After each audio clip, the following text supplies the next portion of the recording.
learned about the NBA game over the last week that may be different from what you're used to? I think the game of the summer league is just more fast-paced. You know, it's a lot of young players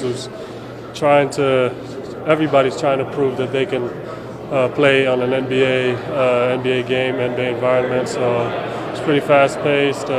Everybody's pretty skilled. Everybody's hungry to show that Haha, they're worth. nagulat nga ako. Akala ko may bagong update kay Kai Sotto. Pero maganda yung tanong mo. Bakit nga ba hindi pa rin siya kinukuha ng Golden State Warriors hanggang ngayon? Unang hindi swak sa small ball system ng Warriors. Kilala ang Warriors sa fast-paced, small ball playstyle na nakasentro sa shooting at spacing. Mas gusto nila ang mobile bigs, gaya ni na Draymond Green at Kevon Looney, na may depensa, passing skills, at basketball IQ sa kanilang sistema.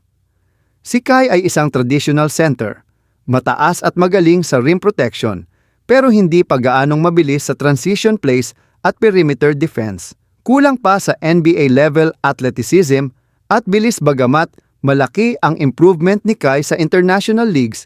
Ang mga NBA teams ay naghahanap ng explosive athletes na kayang makipagsabayan sa bilis ng laro. Halimbawa, si Chet Holmgren, OKC Thunder, ay may parehong payat na pangangatawan kay Kai pero may agresibong depensa, bilis at outside shooting, isang bagay na dapat pang trabahuhin ni Kai.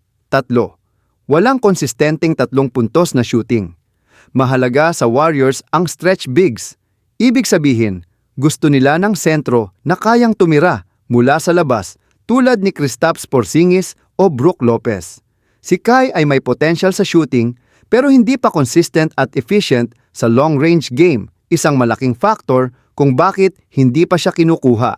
4. Mas pinipili ng Warriors ang NBA-ready players.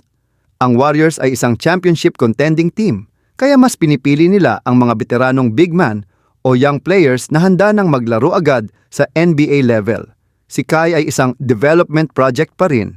Maaaring kailanganin pa niyang dumaan sa G League o mas matinding training bago bigyan ng tunay na pagkakataon sa NBA.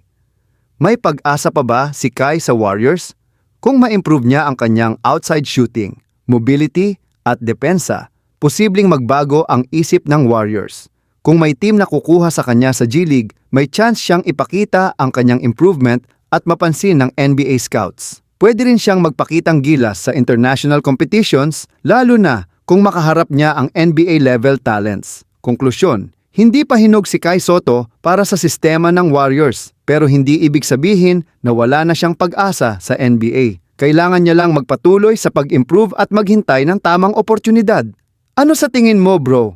Dapat ba siyang sumubok sa ibang NBA team na mas babagay sa kanya?